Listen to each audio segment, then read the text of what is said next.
A Singaporean woman commented on my channel, "Singapore isn't that beautiful or such a great place to live.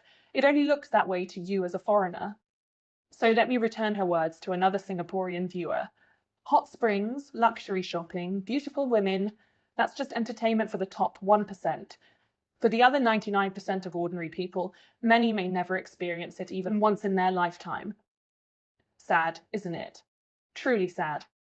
Now, before you click away, hold on. This isn't just about Singapore. Because here's the twist. Singapore's life is basically Japan's life, with HDB flats. That's right. 2 countries, 2 flags, 2 national anthems. Yet underneath the glossy surface, the same crushing reality. You work all day, you pay bills, you squeeze into trains, and you're told to smile while your government calls it harmony. Sounds familiar? If you've lived in Tokyo or Singapore, you know exactly what I mean. And if you're watching this from America or Europe, don't get smug, because you might just realize your dream is heading the same way. Stick with me till the end, because today I'm going to tear down the shiny posters, the travel brochures, the fake Instagram reels, and show you the truth no one dares to say out loud. Singapore is just Japan with HDB.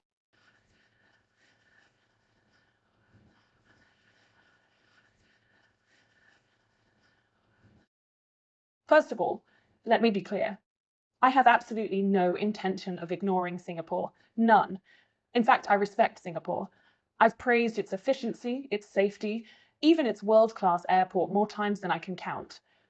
So don't come for me in the comments saying, Professor Nam hates Singapore. No, I'm just here to peel back the glossy Instagram filter and show you the split reality most people refuse to admit. Because let's be honest, every tourist who lands at Changi feels like they've stepped into a futuristic movie set. Polished floors, robot cleaners, waterfalls inside the airport, and tax-free Louis Vuitton boutiques. You take the MRT, it runs on time. You eat at a hawker centre, it costs less than a latte in New York. And of course, you take that mandatory Marina Bay Sands selfie with the infinity pool that 99% of Singaporeans will never actually swim in. But here's the catch. That's not life in Singapore. That's entertainment. That's the package carefully arranged for visitors and elites. For the ordinary Singaporean, life means 30-year mortgages on an HDB flat, racing against ever-rising COE prices just to drive a car, and working 6 days a week while being told, "Be grateful we're the best in Asia." The difference is staggering. Tourists see luxury malls, locals see endless bills, tourists see Garden by the Bay, locals see a rented flat with a leaking aircon and rising utility costs. Tourists see multicultural harmony. Locals see the daily grind where meritocracy somehow means you're still stuck in the same economic hamster wheel. And this is where Singapore begins to look a lot like Japan, because Japan too sells the fantasy, sushi perfection, cherry blossoms, geisha elegance. But live there, and suddenly you're stuck in a shoebox apartment, paying rent your whole life, riding jam-packed trains, and realizing that all the beauty is for somebody else, not you. So no, I'm not ignoring Singapore. I'm just pulling the curtain. What the world sees versus what people actually live.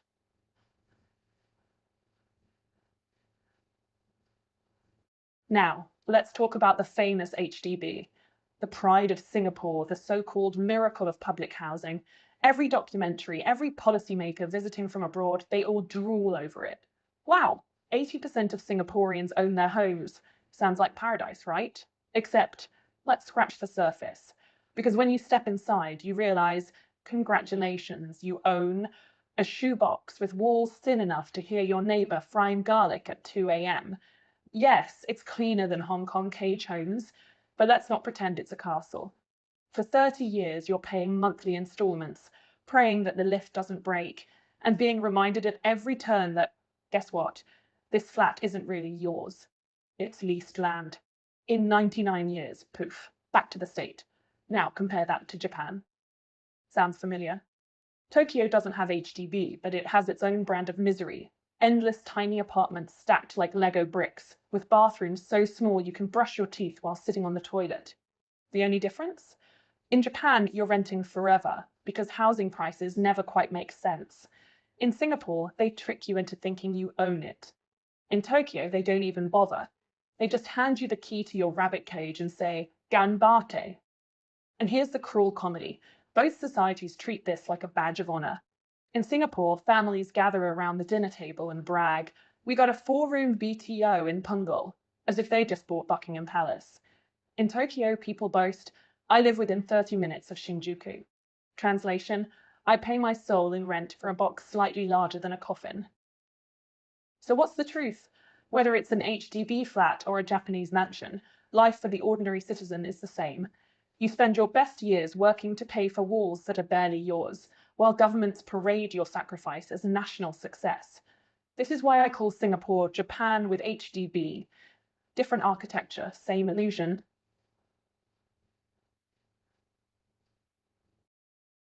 If chapter 2 was about the walls you live in, chapter 3 is about the hours you work inside those walls just to keep them standing. And here's where Singapore and Japan could be twins separated at birth. One raised on chili crab, the other on sushi rice. Singaporeans love to shout about meritocracy. Work hard, study hard, and you'll rise. It's the national gospel. From the moment you're born, you're told life is a race. Primary school, PSLE, streaming, university, internship, corporate ladder. Fail once and congratulations, you're now stuck in a mid-tier job forever, watching the elite kids drive past in their BMWs. Meritocracy is just a polite way of saying, if you're not rich, you better be a genius. Or else, good luck paying your mortgage until retirement. Now flip to Japan. Here, it's not meritocracy, it's seniority. The moment you land a corporate job, you're automatically chained to the desk until 10 p.m. every night, regardless of whether you're talented or just a human potted plant. You don't get promoted because you're brilliant. You get promoted because you survived. Ah, Tanaka-san hasn't died yet. Give him a new title. That's Japan's career path in one sentence. And yet, the outcome is the same. In Singapore, the smartest brains get burned out before 40, grinding in finance or tech, while the rest of the population quietly suffocates under average jobs. In Japan, everyone suffers equally. Salarymen, office ladies, even managers. It's not about excellence, it's about endurance. Who can tolerate fluorescent lighting and pointless meetings the longest? So here's the irony. Singaporeans work like hamsters chasing the golden wheel of meritocracy. Japanese workers, they're hamsters too, but their wheel is rusty, squeaky, and going nowhere. Two systems, two slogans, but in both countries, the ordinary citizen ends up the same. Exhausted, broke, and wondering if all this hard work was worth it. Meritocracy or seniority, it's just branding. The suffering is universal.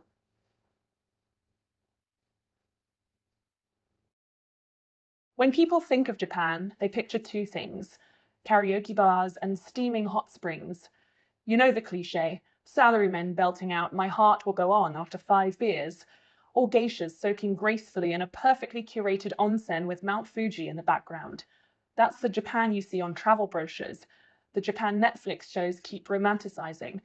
But let's be brutally honest, that's not the Japan ordinary people live in. The real soundtrack of Japan isn't karaoke. It's the ding of Mercari notifications. It's the email alert from Yahoo Auction telling you, "Congratulations, you've just won a second-hand rice cooker." Forget hot springs. The average Japanese family is more familiar with haggling online for a 500 yen discount than sitting in a luxury ryokan bath. Because here's the truth. Japan's middle class has become so squeezed that consumer life is no longer about buying new. It's about recycling, reselling, and pretending secondhand is eco-friendly instead of just plain necessity. Mercari, the online flea market, isn't just popular, it's a lifeline. Got an old anime figure? Sell it. Got a handbag you used twice? Sell it. Got unopened soy sauce packets? Believe it or not, even those get listed. And Yahoo Auction? That's the graveyard of broken dreams. Every washing machine, every decade-old PlayStation, every slightly stained Louis Vuitton bag finds its way there. It's not glamorous, it's survival. Ordinary Japanese households quietly subsidize their lifestyle, not with karaoke nights, but with side hustles selling whatever they can scrap together online. Meanwhile, the government and tourism boards keep feeding the myth: come to Japan, relax in hot springs, sing karaoke. But ask the average citizen, and they'll tell you their weekend entertainment is photographing old shoes to upload on Mercari. That's the gap between fantasy and reality. So yes, Japan looks like karaoke and onsens from the outside, but peel the surface, and it's Mercari and Yahoo auction, the true national hobbies of survival in a shrinking economy.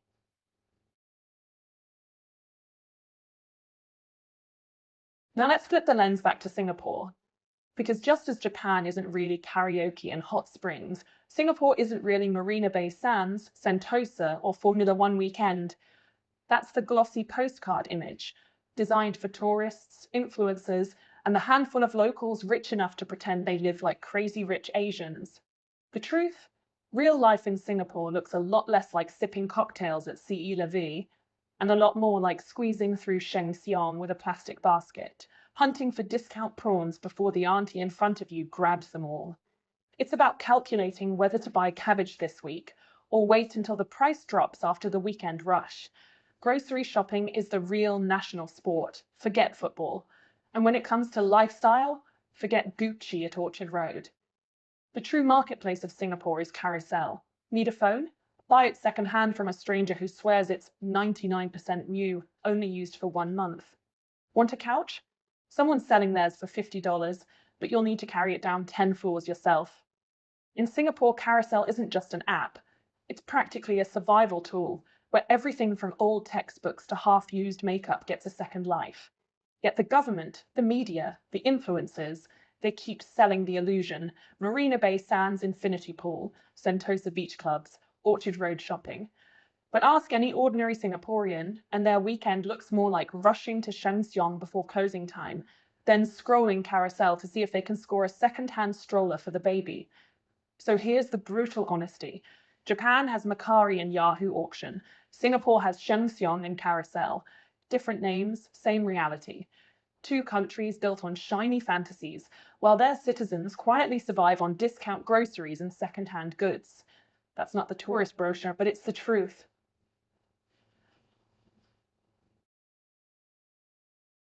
By now you probably see the pattern. Japan and Singapore love to present themselves as modern utopias. Efficient trains, spotless streets, endless shopping malls, Michelin-starred food. They polish the image until it shines so bright you need sunglasses just to look at it. And tourists eat it up. Wow, this is paradise. But peel back the shine, and you'll find the same ordinary struggle hidden underneath. In Japan, it's karaoke and hot springs on the brochure, but Mercari and Yahoo auction in real life. In Singapore, it's Marina Bay Sands on Instagram, but Sheng Siong groceries and carousel second-hand deals on the weekend. Different brands, same hustle. And the governments, oh, they love it. They sell the fantasy abroad, bring in tourists, attract investment, and parade their global rankings. World's safest city, most efficient airport. Meanwhile, their own citizens are quietly drowning in mortgages, rent, car prices, and work hours. But hey, at least the skyline looks great on postcards. Here's the truth nobody says out loud. The success of these countries is built on ordinary people sacrificing comfort for appearance.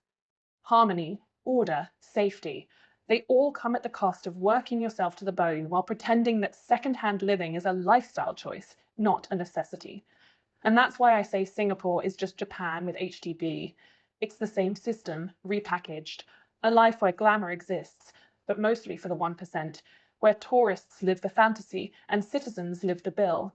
So next time someone brags about Singapore's paradise or Japan's elegance, ask them this. Do you mean the brochure or the reality? Because those are two very different countries.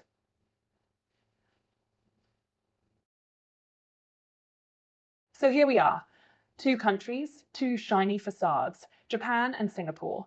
One sells sushi and cherry blossoms, the other sells Marina Bay Sands and Changi waterfalls.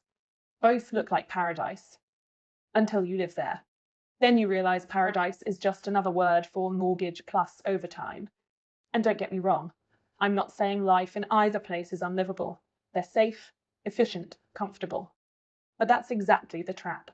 You get lulled into thinking stability is the same as happiness, that owning an HDB flat is success, that surviving until retirement in a Tokyo apartment is victory, that second-hand goods on Mercari or Carousel are lifestyle choices instead of quiet economic struggles. Here's the blunt truth. Singapore and Japan are mirror images, different flags, different slogans, but the same illusion, shining on the outside, suffocating on the inside. Now I want to hear from you. Which illusion is worse? Japan's shoebox apartments that you'll rent forever, or Singapore's HDB flats that you own but never really own? Drop your answer in the comments. Don't just watch and disappear. This channel survives on your reactions, your sarcasm, your honesty. So tell me, is Singapore really just Japan with HDB, or is Japan secretly the cheaper Singapore nobody dares to admit? I'm waiting. Convince me. Prove me wrong. Or double down and say, Professor Nam, you're right. Both are just hamster cages with different paint. Go on, comment. I'll be reading.